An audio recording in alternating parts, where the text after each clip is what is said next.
12 मार्च को ट्रंप ने यूएई के एक इन्वॉय के जरिए ईरान को लेटर भेजा। इसके बाद ईरान ने ओमान के जरिए ट्रंप की चिट्ठी का जवाब देते हुए कहा कि अमेरिका जब तक अपनी प्रेशर पॉलिसी नहीं बदलता तब तक बातचीत पॉसिबल नहीं है। इस पर अमेरिका ने JCPOA समझौते को रद्द कर दिया और ईरान पर और सख्त रेस्ट्रिक्शंस लगा दिए। हालांकि बीते दिनों में इजराइल और हमास के बीच जंग के चलते अमेरिका और ईरान के रिश्ते और बिगड़ गए हैं, जिसका असर इस न्यूक्लियर डील पर जरूर पड़ा है। अमेरिका ने साल 2020 में एक हवाई हमले में ईरान के top military general Qasem Soleimani की हत्या कर दी थी। तब से ईरान भी अमेरिका से इसका बदला लेने के लिए बिल्कुल तैयार बैठा है। इंडियन ओशियन में एक छोटे से आइलैंड डिएगो गार्सिया में अमेरिका ने अपने सबसे घातक बम बरसाने वाले प्लेन B-2 स्प्रिट बॉम्बर की 30% फ्लीट तैनात कर दिया है। ये जगह ईरान से महज 5000 किलोमीटर दूर है। बात सिर्फ प्लेन की नहीं है साहब, क्योंकि इन प्लेन के बाद अमेरिकी डोनाल्ड ट्रंप ने कहा है कि अगर ईरान डील नहीं करता है तो ऐसी बमबारी होगी जो उन्होंने पहले कभी नहीं देखी होगी। एक्चुअली यहाँ पर ट्रंप एक न्यूक्लियर डील की बात कर रहे हैं। जब ट्रंप का ये स्टेटमेंट आया तो जवाब में ईरान ने भी अपनी अंडरग्राउंड मिसाइल्स का जखीरा लॉन्चर्स में लोड कर दिया है। अब सवाल आता है कि क्या अमेरिका और ईरान में जंग छिड़ने वाली है और आखिर ट्रंप किस न्यूक्लियर डील का प्रेशर ईरान पर बना रहे हैं। और सबसे बड़ा सवाल हमारे लिए ये है कि ये लड़ाई अगर होती है तो भारत के लिए सिरदर्द क्यों बन सकती है। चलिए जरा डिटेल में आपको बताता हूँ। सबसे पहले ट्रंप का एक स्टेटमेंट सुनिए। ट्रंप ने फरवरी 2025 में ही मीडिया से कहा था कि ईरान के पास दो तरीके हैं, मिलिट्री या फिर डील, और मैं समझौता करना पसंद करूंगा क्योंकि मैं ईरान को नुकसान नहीं पहुंचाना चाहता। इसके बाद 12 मार्च को ट्रंप ने यूएई के एक इन्वॉय के जरिए ईरान को लेटर भेजा। ईरानी न्यूज एजेंसी इरना के मुताबिक चिट्ठी में कहा गया कि अगर ईरान बातचीत के लिए तैयार नहीं होता तो अमेरिका ईरान को न्यूक्लियर हथियार बनाने से रोकने के लिए कुछ भी करेगा। अब इसका जवाब अमेरिका को लगा था कि ईरान डर कर डील करेगा, लेकिन ईरानी विदेश मंत्री अब्बास आरागची जेद्दाह में ऑर्गेनाइजेशन ऑफ इस्लामिक कोऑपरेशन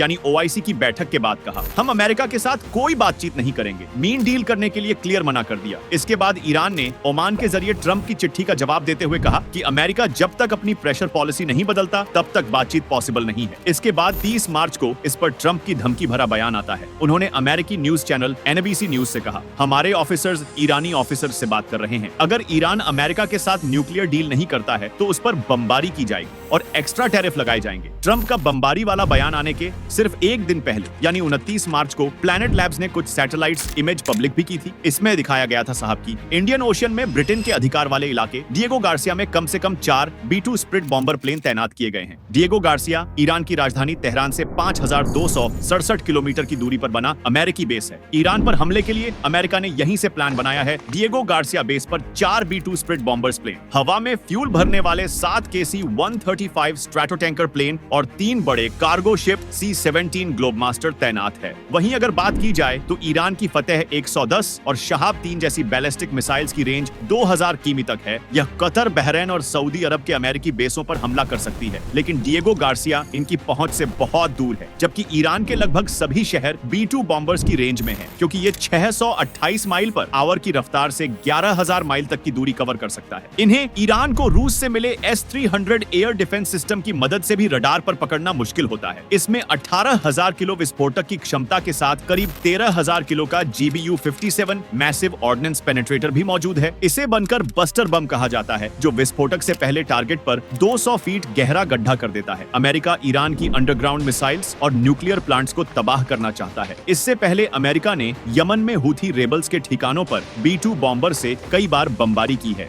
मानो ईरान के मुकाबले अमेरिका पूरी तरह से हमले के लिए सिर्फ तैयार नहीं बल्कि ईरान की जद से भी बाहर है। लेकिन फिर भी ट्रंप की धमकी के बाद 30 मार्च को ईरान के राष्ट्रपति मसूद पेजेश्कियन ने कहा कि ईरान अपनी न्यूक्लियर प्रोग्राम पर अमेरिका के साथ कोई सीधी बातचीत नहीं करेगा। हालांकि पेजेश्कियन ने यह भी कहा कि ओमान के जरिए ईरान ने अमेरिका के साथ बातचीत का रास्ता खुला छोड़ा है। उन्होंने कहा कि हम बातचीत से पीछे नहीं हट रहे हैं, लेकिन अमेरिका को यह साबित करना होगा कि वो भरोसा कायम करेंगे। सुप्रीम लीडर खामेनेई ने भी कहा कि इनडायरेक्ट बातचीत अभी भी जारी रह सकती है। अमेरिका के विदेश मंत्रालय ने पेजेश्कियन के इस बयान का जवाब देते हुए कहा, अगर ईरानी सरकार समझौता नहीं चाहती तो प्रेसिडेंट ट्रंप दूसरे ऑप्शन देखेंगे, जो ईरान के लिए बहुत बुरा होगा। इसके बाद ईरानी न्यूज एजेंसी तेहरान टाइम्स की रिपोर्ट आई, जिसमें दावा किया गया कि ईरान ने अपनी अंडरग्राउंड मिसाइल्स सिटीज में मिसाइल्स लॉन्चर लोड कर लिया है और ईरान हमला करने के लिए बिल्कुल तैयार है। ईरानी न्यूज एजेंसी ईरान ऑब्जर्वर ने सोशल मीडिया साइट X पर एक वीडियो भी पब्लिक किया। इसमें एक अंडरग्राउंड टनल में मिसाइल का जखीरा दिखाते हुए लिखा, अंडरग्राउंड ग्राउंड मिसाइल सिटीज में सटीक हमला करने वाली खैबर शेकन, हज कासिम सेजल और इमाद जैसी हजारों ईरानी मिसाइल लोड की जा चुकी है। पैंडोरा बॉक्स खुला तो अमेरिकी सरकार और उसके सहयोगियों को भारी कीमत चुकानी होगी। मतलब ईरान भी पीछे हटने के लिए बिल्कुल तैयार नहीं है। तो फिर अब सवाल आता है कि ये न्यूक्लियर डील है क्या, जिसके लिए अमेरिका और ईरान में सीधी जंग की नौबत आ गई है। देखो, ईरान लंबे वक्त से न्यूक्लियर हथियार बनाने की कोशिश कर रहा है। ईरान कहता है साहब कि उसका न्यूक्लियर प्रोग्राम पूरी तरह से शांतिपूर्ण है, लेकिन अमेरिका जैसे देशों को इस पर भरोसा नहीं, इसलिए ईरान को रोकने की कोशिश करते हैं। ईरान के पास यूरेनियम की प्योरिटी बढ़ाने वाले 2 न्यूक्लियर प्लांट हैं, नतांज और फार्डो। जुलाई 2015 तक इनमें लगभग 20,000 सेंट्रीफ्यूज मशीनें काम कर रही थीं। इससे करीब 8 न्यूक्लियर बम बनाए जा सकते थे, लेकिन अमेरिका और यूनाइटेड स्टेट्स ने ईरान पर कड़े रेस्ट्रिक्शंस लगा दिए। इसी के चलते ईरान को 2012 से 2015 तक तेल की बिक्री में $160 बिलियन का नुकसान हुआ था। इसका सोल्यूशन निकालने के लिए साल 2015 में ईरान ने P5+1 ग्रुप यानी अमेरिका, ब्रिटेन, फ्रांस, चीन और रूस और जर्मनी के साथ अपनी न्यूक्लियर प्रोग्राम को लेकर एक समझौता भी किया। इसे joint comprehensive plan of action यानी कि JCPOA कहा गया। अब इस समझौते से ईरान पर तेल बेचने और बिजनेस पर लगे रेस्ट्रिक्शंस प्रतिबंध हटा दिए गए। उसे विदेशों में जब्त $100 अरब की रकम भी वापस मिल गई, लेकिन बदले में ईरान को 4 समझौते करने पड़े। पहला, ईरान 2026 तक नतांज में 5060 से ज्यादा सेंट्रीफ्यूज इस्तेमाल नहीं करेगा। दूसरा, ईरान का प्योर यूरेनियम का भंडार 98% घटा दिया गया, इसे 2021 तक बढ़ाया नहीं जाएगा। तीसरा था कि रिसर्च के लिए सिर्फ नतांज न्यूक्लियर प्लांट में ही काम होगा। फोर्ट्रो में यूरेनियम का एनरिचमेंट नहीं होगा। वहां बचे 1044 सेंट्रीफ्यूज से सिर्फ मेडिकल, इंडस्ट्री और साइंस के इस्तेमाल के लिए ही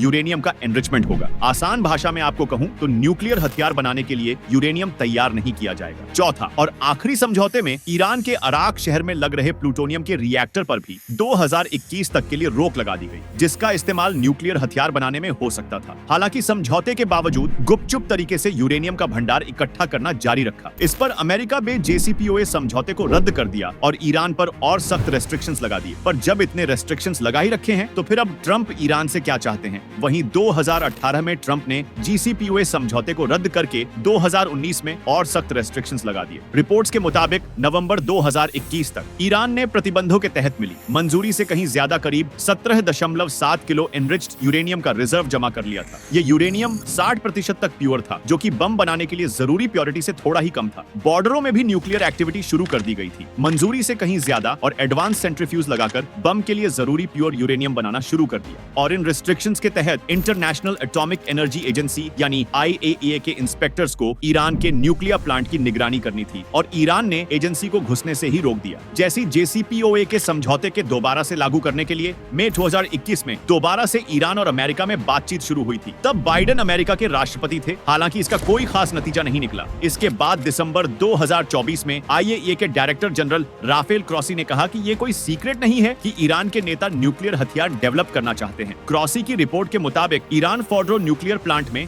2 सेंट्रीफ्यूज में यूरेनियम डाल रहा है। इससे हर महीने 60% प्योरिटी वाला 34 किलोग्राम यूरेनियम बनेगा। ये बहुत चिंताजनक है अमेरिका और यूरोप के लिए। इसलिए अब साथ ट्रंप चाहते हैं कि ईरान रेस्ट्रिक्शंस को तोड़ना बंद करे और एक बार फिर से अमेरिका के साथ नए सिरे से न्यूक्लियर डील के लिए तैयार हो जाए। हालांकि बीते दिनों में इजराइल और हमास के बीच जंग के चलते अमेरिका और ईरान के रिश्ते और बिगड़ गए हैं, जिसका असर इस न्यूक्लियर डील पर जरूर पड़ा है। दरअसल 7 अक्टूबर 2023 को हमास के लड़ाकों ने इजराइल में घुसकर कोहराम मचाया। इसके बाद इजराइल ने गाजा इलाके पर हमला बोल दिया। इस जंग के दौरान ईरान ने हमास और हिजबुल्लाह का साथ दिया। इजराइल के हमले में हिजबुल्लाह लीडर हसन नसरुल्लाह की मौत के बाद अक्टूबर 2024 में ईरान ने इजराइल पर करीब 200 बैलिस्टिक मिसाइल्स दागी। बदले में इजराइल ने भी हवाई हमले किए। कई मीडिया रिपोर्ट्स में यह दावा भी किया गया कि इजराइल ने ईरान के न्यूक्लियर प्लांट्स पर ही मिसाइल्स दागी है। अब इधर अमेरिका ने इजराइल का खुले तौर पर साथ दिया, ईरान पर हमले की धमकी भी दी। जनवरी 2025 में ट्रंप जब दूसरी बार अमेरिका के प्रेसिडेंट बने तो साहब न्यूयॉर्क पोस्ट में कहा गया था कि न्यूक्लियर नॉन प्रोलिफरेशन को लेकर ईरान से समझौता करना पसंद करूंगा। कोई मरना नहीं चाहता। अगर हम समझौता कर लें तो इजराइल ईरान पर बमबारी नहीं करेगा। ट्रंप की धमकी के जवाब में 8 मार्च को ईरान के विदेश मंत्री अब्बास अरागची ने खुले तौर पर कहा, ईरान का न्यूक्लियर प्रोग्राम किसी हमले से खत्म नहीं किया जा सकता। ये टेक्नोलॉजी हमने हासिल कर ली है और जो टेक्नोलॉजी दिमाग में मौजूद हो उसे किसी बम से खत्म नहीं किया जा सकता। मानो दोनों में कोई भी टस से मस होने का इरादा बिल्कुल नहीं रखता। ऐसे में फिलहाल अमेरिका और ईरान के बीच डील होती नहीं दिख रही है। हालांकि एक थ्योरी ये भी है कि अगर अमेरिका और ईरान के बीच न्यूक्लियर डील हो भी गई होती तो हो सकता है कि इजराइल और हमास के बीच जंग ही ना होती, क्योंकि तब समझौते के तहत अपना व्यापारिक फायदा देखते देखते हुए ईरान अमेरिका या इजराइल के खिलाफ नहीं जाता? इससे हमास भी कमजोर पड़ता, और अगर डील नहीं हुई तो क्या लड़ाई होगी?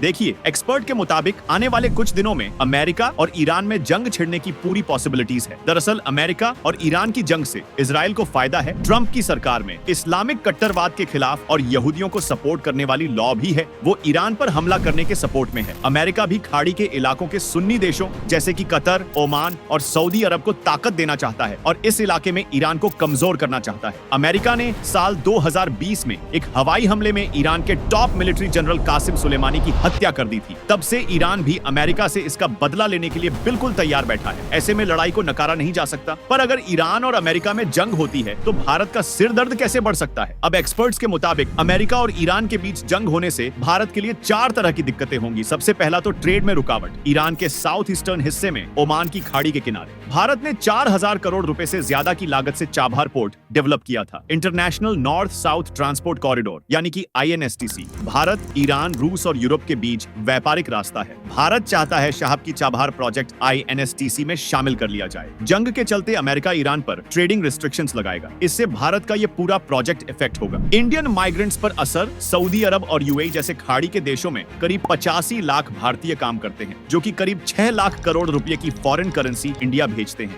इस इलाके में जंग शुरू होने से बड़े पैमाने पर भारतीयों की वापसी हो सकती है। तेल की सप्लाई घटेगी। देखिए, इंडिया अपनी जरूरत का करीब 70% तेल मिडिल ईस्ट से मंगवाता है। ईरान से करीब 10% तेल लेता है। जंग हुई साहब तो भारत को करीब 20% महंगा तेल मिलेगा, जो कि महंगाई को बढ़ाएगा। राजनीतिक दिक्कतें। भारत ने अमेरिका से करीब 1.6 लाख करोड़ रुपए के डिफेंस समझौते किए हैं। ईरान से भी उसके अच्छे रिश्ते हैं। जंग की हालात में अमेरिका भारत से ईरान पर लागू ट्रेडिंग रेस्ट्रिक्शंस मानने का दबाव डाल सकता है। ऐसे में भारत के लिए ये डिप्लोमेटिक रिलेशन बनाना बहुत मुश्किल होगा। भारत के अमेरिका, ईरान और इजराइल से अच्छे रिश्ते भी हैं। ऐसे में वो बैलेंस बनाकर रखना चाहेगा। वो किसी एक के सपोर्ट में खड़े होने के हालात में नहीं है। ऐसे में वो ये तो चाहेगा ही कि जंग ना हो तो ज्यादा बेहतर है। बाकी आपकी क्या राय है कमेंट में जरूर बताइएगा। वीडियो अगर आपको पसंद आई है तो इसे लाइक और शेयर जरूर करें और जाते जाते चैनल को सब्सक्राइब करना बिल्कुल ना भूलें।